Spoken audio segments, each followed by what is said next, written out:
오늘 말씀의 제목은 아는 것보다 사는 것입니다. 아는 것보다 사는 것. 우리가 지난주에 봤던 사사기 2장 앞부분에서 이스라엘은 지극히 현실적이고 우리가 믿고 싶지 않겠지만 지극히 경제적인 이유 때문에 하나님께 신실하지 못했다고 말씀을 드렸습니다. 하나님의 백성이었고 철저하게 하나님의 은혜 때문에 살게 되었는데 좀 살만해지니까 자기들에게 더 이익이 되는 것들에 눈을 돌리고 열심히 계산을 하다 보니까 하나님께 신실할 수 없었다고 말씀을 드렸습니다. 근데 그 뒤에서 이어지는 오늘 본문을 보면 좀 더 본질적인 이유들이 숨어 있습니다. 그래서 오늘은 그 뒷부분을 이어서 보도록 하겠습니다. 오늘 본문을 통해서 우리가 생각해 봐야 하는 가장 중요한 질문이 하나 있습니다. 어쩌면 지난주 말씀하고 동일한 질문일 수 있습니다. 왜? 라는 물음입니다. 왜? 왜 이스라엘은 이렇게 하나님을 향해서 그렇게 은혜를 보고 하나님의 놀라우신 능력을 봐놓고도 이렇게 신실하지 못했던 것일까? 왜? 왜 이스라엘은 영적으로 성장하지 못하고 심지어 하나님을 잊어버리는 일이 일어나게 되는 것일까? 근데 어쩌면 이런 물음은 지금을 살고 있는 우리에게도 동일하게 대답을 요구하는 질문이기도 합니다. 우리는 왜 하나님께 신실하지 못한 것일까? 왜 우리는 맨날 쳇바퀴 돌듯이 제자리에 머물고 영적으로 하나님의 계획 가운데 성장하지 못하는 것일까? 우리는 이 물음에 진지하게 고민하고 이 말씀 앞에서 다시 생각을 해봐야 합니다. 개인의 삶을 포함해서 모든 인간의 역사가 일반적으로 증명해 왔듯이 흥하고 망하는 일들은 결코 하루아침에 그냥 우연히 이루어지지 않은 일들입니다. 그 안에는 오래된 과정들이 담겨져 있고 자기가 느끼지 못할 수도 있지만 그 삶에서 계속되는 반복되는 각자의 사이클이 있기 때문입니다.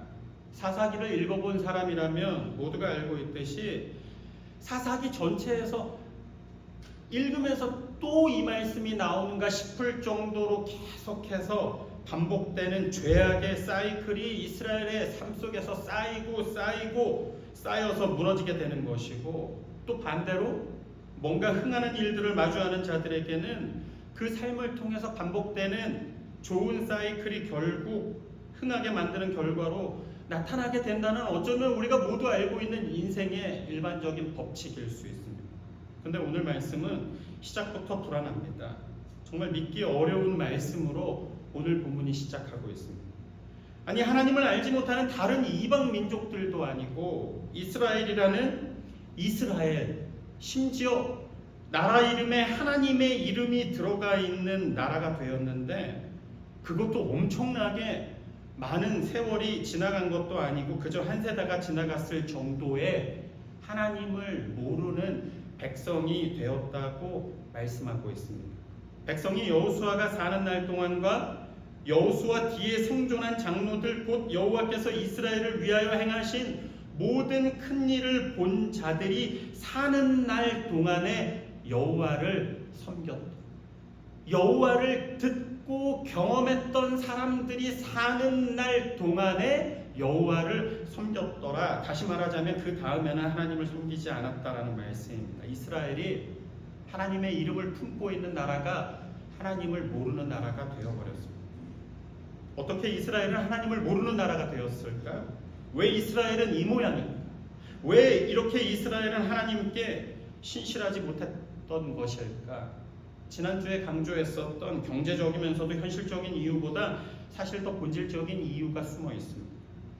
이스라엘의 믿음은 가만히 들여다보니까 하나님과 직접 연결되어 있었던 것이 아니라 여호수아하고 연결되어 있었고, 이스라엘 자손들은 하나님을 믿었던 것이 아니라 부모들이 믿었던 하나님을 그냥 머리로만 알고 있었기 때문이었습니다. 사실 하나님을 향한 믿음이라는 것은 어느 누구도, 믿음을 누가 대신해 줄 수 있습니까? 어느 누구도 대신해 줄 수 없는 일이기 때문입니다. 그래서 이런 말이 있습니다. 하나님께는 손자는 없고 오직 자녀만 있다. 아무리 모세가 훌륭하고 아무리 그 리더였던 여호수아가 신실해도 하나님을 향한 이스라엘의 믿음을 그 사람들이 대신해 줄 수 없었기 때문이었습니다. 하나님을 직접 알고 하나님의 말씀을 직접 묵상하고 다른 사람이 아니라 내가 하나님 앞에서 신실하게 살아가는 것이 하나님께서 부르신 백성들에게 가장 중요한 일이기 때문입니다. 아버지가 목사면 그 자녀들이 모두 쉽게 구원을 받을 것 같지만 현실적으로 전혀 그렇지 않습니다. 우리가 하나님을 믿는다는 것, 우리가 하나님의 이름으로 구원을 받는다는 것은 누구를 통해서도 어떤 누구도 대신해서 해줄 수 있는 일이 절대로 아니기 때문입니다. 우리가 쉽게 착각하는 오해가 있습니다. 주일에 교회에 나와서 사람들을 만나고 교제하면 그렇게 교제를 하면서 내 마음이 편안해지고 기쁨이 생기면 그게 마치 하나님과의 모든 관계가 다 좋고 오케이라고 생각하는 착각들입니다. 제가 이번 주에 책을 읽다가 재미있는 통계를 하나 발견했습니다. 기독교적인 기준에서 조사한 연구가 아니라 그냥 일반적인 연구입니다. 한 대학교의 사회학과 교수가 인간의 관계에 대해서 사람들이 어떻게 관계를 맺고 그 얼마나 관계가 지속되고 이런 연구를 하다가 사람들이 새로운 사람들을 만나서 서로에게 관심을 갖고 호감을 가지고 있다가 보통 평균적으로 그 인간 관계가 보통 얼마나 평균적으로 가는지를 조사해 봤다고 합니다. 남녀 간에 사랑하는 관계를 다 포함해서 거의 대부분의 인간 관계에서 발견할 수 있는 그 평균적인 수명이 있다고 합니다. 물론 규칙적인 교제나 만남이 그냥 하나도 없이 전혀 서로에 대해서 관심이나 교감이 없이 그냥 알고만 지내는 관계도 있을 수 있습니다. 그런 관계를 의미하는 게 아니라 사람이 사람에게 가지고 있는 관심이나 흥미가 얼마나 지속될 것인가 하는 시간에 대해서 그 연구는 평균 1년 반에서 2년 정도밖에 안 된다는 결론을 내렸다고 합니다. 사랑하는 남녀도 마찬가지라고 합니다. 서로가 설레어 하면서 안 보면 죽을 것처럼 사랑을 시작하지만 평균 2년 정도 되면 그 감정이 식어지거나 관계가 정리가 된다고 합니다. 근데 제가 이 얘기를 왜 하냐면 목회를 하다 보면 의외로 많은 사람들이 신앙생활을 하는 일종의 주기적인 패턴이 있다는 것을 보게 됩니다. 교회에 처음 오게 되든지 아니면 목사가 새롭게 바뀌게 되든지 뭔가 새롭게 의미를 부여하는 일들이 우리 신앙생활에 일어나면 모두가 새롭게 다짐을 하고 그때부터 열심을 다해 신앙생활을 다시 시작하기도 합니다. 근데 이상하게도 평균적으로 물론 그렇지 않은 사람도 있습니다. 근데 대략적으로 2년을 넘지 않습니다. 누구나 봉사를 할 수 있습니다. 누구나 열심히 교회에 나올 수 있습니다. 근데 2년을 넘지 못하고 언제 그랬냐는 듯이 마음이 차가워지기도 하고 느슨해지기도 하고 심지어 교회를 등한시하는 일이 생각보다 쉽게 일어납니다. 왠지 아십니까? 우리 믿음의 뿌리가 하나님을 만나고 하나님의 말씀을 먹고 하나님의 은혜를 내가 직접 보고 경험하는 것에 있는 것이 아니라 교회에서 마주하는 사람들과 교제하는 것에 아니면 내가 느끼는 감정적인 결정으로 신앙생활이 이끌려가고 있기 때문입니다. 사람이 궁금하고 사람을 좋아하면 신앙생활의 계기가 될 수 있고 시작할 수 있습니다. 근데 분명한 것은 그 사람으로부터 믿음이 나오거나 내 믿음이 지속적으로 자라날 수 없다라는 너무나 분명한 사실입니다. 우리가 왜 진짜 변하지 않는지 아십니까?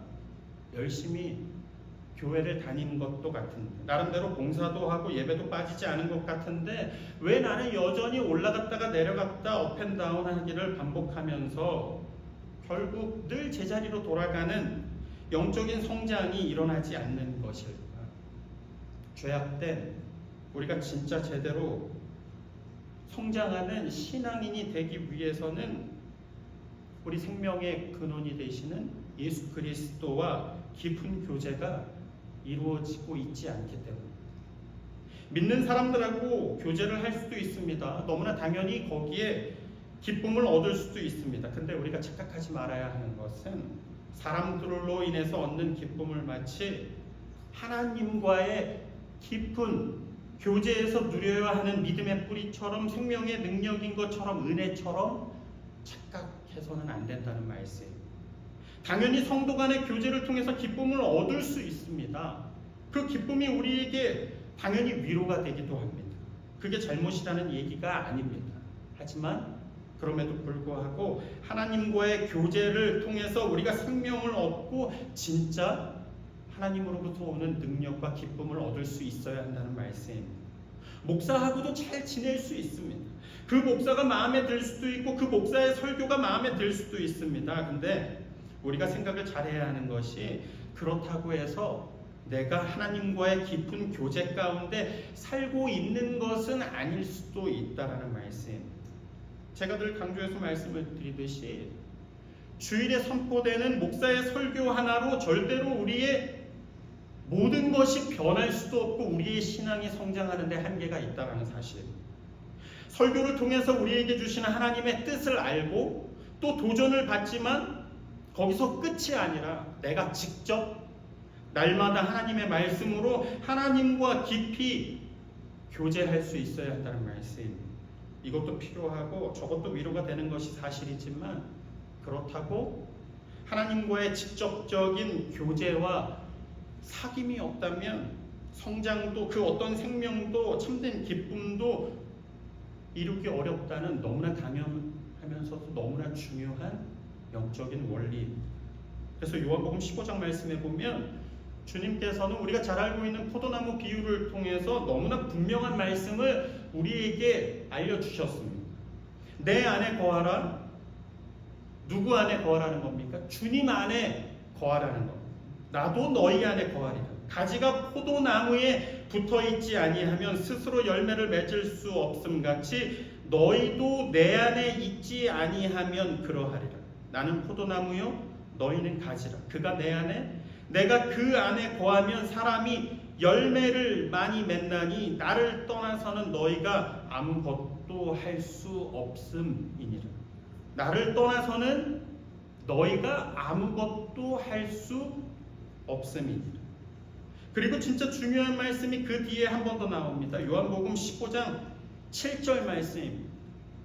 너희가 내 안에 거하고 내 말이 너희 안에 거하면 무엇이든지 원하는 대로 구하라. 그리하면 이루리라.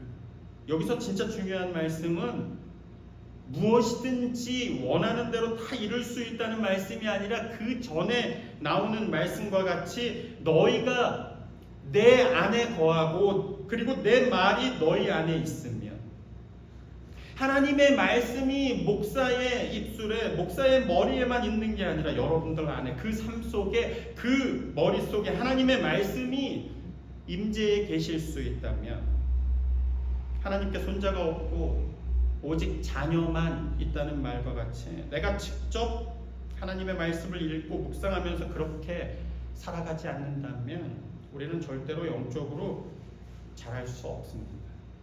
우리가 하나님의 자녀가 된다는 것, 내가 하나님과 깊은 교제를 한다는 것은 이 세상에 어떤 사람도 대신해 줄 수 있는 일들이 아니라 내가 직접 해야 하는 일들입니다. 아무리 목사가 능력이 있다고 다른 사람들을 위한 하나님과의 관계를 대신해 줄 수 있겠습니까? 세상에 어떤 목사가 어떤 리더가 그런 일을 할 수 있겠습니까? 절대로 그럴 수가 없습니다. 굳이 믿음이 아니고 아니면 하나님의 관계가 아니라고 하더라도 누군가와 결혼을 하기 위해서 어떤 사람이 준비를 하고 있는데 내가 너무 바쁘기 때문에 나 대신 내 친구가 그 여자를 만나서 사랑을 키워가 달라고 부탁을 하고 나 대신 만나서 데이트를 할 수는 없는 일과 마찬가지입니다. 하나님과 나와의 깊은 만남과 관계를 위해서 누가 그 일을 대신할 수 있겠습니까?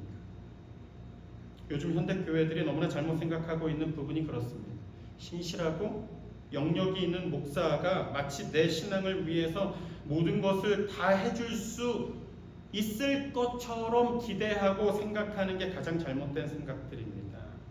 신실한 누군가가 나를 위해서 내 믿음을 위해서 뭔가를 해야 하는 게 아니라 내가 하나님 말씀 앞으로 나아가야 하고, 내가 하나님의 뜻을 내가 직접 구해야 하고, 내가 하나님과 함께 살아가야 한다는 말씀입니다. 우리가 상상하고 알아차리는 정도에 상관없이 하나님께서는 여전히 우리에게 굉장히 빈번하게 직접적으로 말씀하시고 있습니다. 내가 그 말씀을 지금 들을 수 있어야 합니다. 그게 오늘 본문이 얘기하듯이 하나님의 천사를 보내는 너무나 직접적인 방법에서부터, 우리가 너무 소소하게 놓치고 지나가는 우리 일상의 수많은 일들을 통해서 하나님께서는 여전히 우리에게 말씀하시고 있다는 사실입니다. 제가 보스턴에서 목회하고 있을 때 학교 근처에서 방문했던 미국 교회에 이렇게 써있는 문구가 제 마음속에 깊이 새겨졌습니다. 제가 굉장히 좋아하는, 별거 아니지만 단순한 문장입니다. God is still speaking. 하나님께서는 지금도 여전히 우리에게 말씀하고 있습니다. 우리가 알아차리든지 모르고 있든지 상관없이. A 목사님, 저는 태어나서 하나님의 음성을 한 번도 들은 적이 없습니다. 하나님의 음성을 어떻게 듣죠? 목사님, 어떻게 하면 분명한 하나님의 음성을 들을 수 있습니까? 목회를 하면서 의외로 자주 들을 수 있는 무릎입니다. 근데 그거 아십니까? 하나님께서 처음부터 마치 사람의 음성처럼, 우리가 기대하는 산신령의 목소리처럼 누구누구야 이렇게 말씀하실 수도 있지만, 거의 대부분은 우리에게 주신 하나님의 말씀, 우리가 가지고 있는 성경으로 당신의 뜻을 말씀하시길 원하신다는 사실을 분명하게 기억해야 합니다. 우리들 집에 모두가 한 권씩은 가지고 있는 그 하나님의 말씀, 성경책, 그리고 매일 교회에서 무료로 나눠주는 매일 성경, 이름도 매일 읽으라고 매일 성경입니다.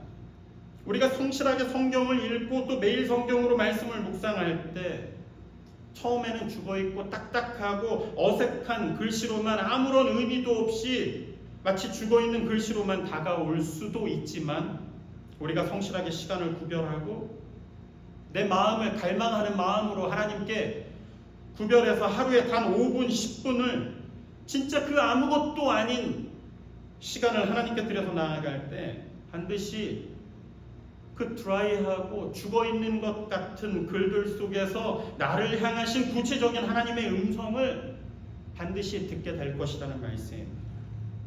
근데 우리는 너무나 분주하고 다른 건 모르겠는데 또 유별나게 하나님께만 게으른 삶을 살면서 절대로 하나님의 음성을 들을 수 없습니다. 성실하게 하나님의 말씀 앞에 나아가는 사람들이 천사도 만나게 되는 것이고, 우리 삶으로 아주 구체적으로 다가오시는, 여전히 말씀하시는 하나님의 방법들을 그제서야 보게 되고 만나게 될 수 있다는 사실입니다. 근데 안타깝게도 제가 만나본 대부분의 그리스도인들의 태도가 어떤지 아십니까? 자기 스스로 내가 말씀을 좀 안다고 대부분 생각을 하거나, 아니면 내가 왕년에 하나님의 말씀을 다 읽어봤는데 그래서 다 하나님의 말씀을 안다고 생각하는 마음들입니다.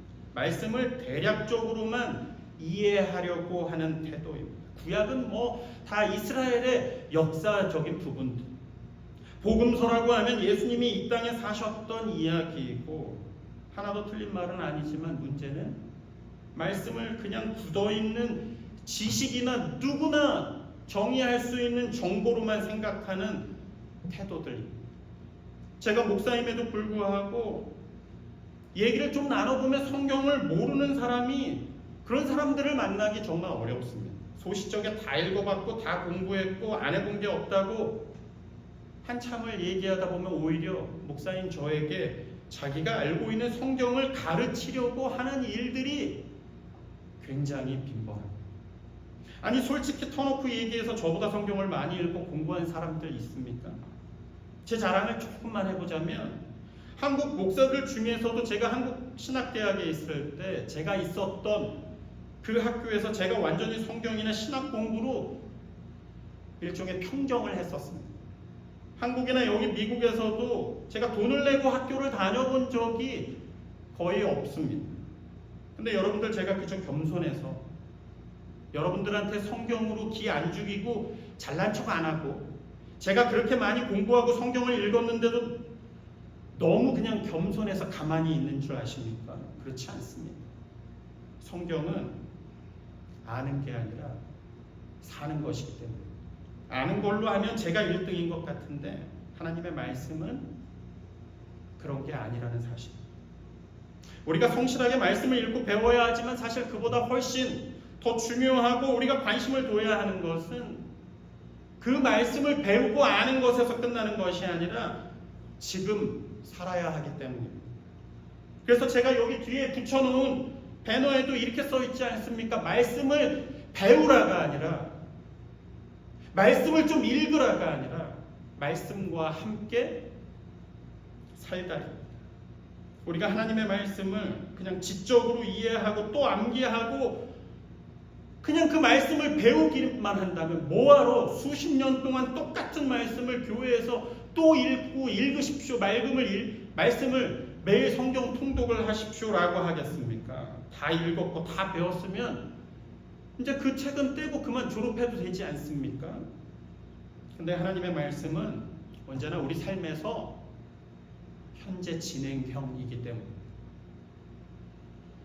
아무리 몇 년 전에 다 배웠고 아무리 많이 읽었어도 지금 내가 그 말씀으로 살고 있지 않으면 지금 그 말씀이 내 삶에서 지금 진행되지 않으면 내 안에서 그 말씀은 죽어있는 말씀이기 때문에 우리가 잘 알고 있는 히브리서 4장 말씀이 있습니다. 잘 들어보십시오. 하나님의 말씀은 살아있습니다. 하나님의 말씀이 지금도 살아있습니다.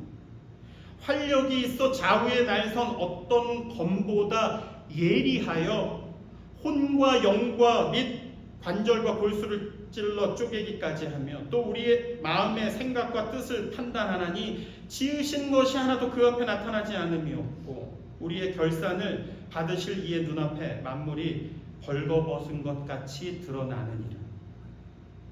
하나님의 말씀이 지금 나에게 살아있는 말씀이 되어야 우리의 죄악을 찌르고 쪼개서 우리의 믿음이 우리의 영혼이 건강하게 성장할 수 있다라는 의미입니다. 하나님의 말씀이 지금 살아서 나에게 예리하게 내 영혼을 찌르지 않으면 우리는 교만해질 수밖에 없고 내가 얼마나 죄인인지 자체를 내가 얼마나 이 정도면 괜찮지가 아니라 내가 얼마나 형편없는지를 알 수 없다는 사실입니다. 다시 한번 강조합니다. 우리의 믿음은 누군가를 통해서 누군가 대신해서 할 수 없습니다. 내가 하나님을 갈급히 사모해야 해요. 내가 하나님의 말씀을 성실하게 묵상해야 해요. 또 내가 하나님 앞에 신실하게 나아가야 우리의 믿음이 그제서야 비로소 자라나게 될 수 있다라는 말씀입니다. 결국 오늘 말씀이 우리에게 주시는 메시지가 뭔지 아십니까? 하나님을 제대로 날마다 섬길 수 있어야 한다는 말씀. 제가 전에도 말씀을 드렸듯이 영어에 보면 그 믿음의 상태를 애매하게 표현하는 단어가 하나 있습니다. 우리가 하나님을 믿는 사람을 뭐라고 부릅니까? 그리스도의 사람, 크리스찬이라고 하는데 영어 표현 중에 church goer, 한국말로 하면 말 그대로입니다. 교회에 다니는 사람. 하나님을 제대로 믿는 게 아니라 말 그대로 교회를 왔다 갔다 하는 사람을 church goer라고 얘기합니다. 교회를 오지만 하나님을 알지 못하고 살아갈 수 있습니다. 예배를 드리지만 하나님의 말씀과 상관없이 살아갈 수 있습니다. 한 세대가 지나가기도 전에 하나님을 잊고 하나님께서 하신 일을 알지 못하는 하나님이 택하신 민족이 되어버렸습니다. 하나님의 말씀을 내가 직접 먹고 그 말씀과 함께 오늘도 살아가지 않는다면 우리는 그리스도의 사람이 아니라 교회를 다니기만 하는 사람이 될 것입니다. 오늘도 여전히 다른 누가 아니라 내가 하나님의 말씀을 먹어야 합니다. 내가 하나님을 사모하고 내가 그 하나님을 직접 만나야 합니다. 우리의 믿음이 내 구체적인 삶의 모습 속에서 직접 하나님을 만나고 날마다 여전히 말씀하시는 그 하나님의 말씀을 듣고 그 말씀과 함께 살아갈 수 있는 이 시대 살아있는 하나님의 백성, 거룩한 교회가 될 수 있기를 주님의 이름으로 간절히 축원합니다.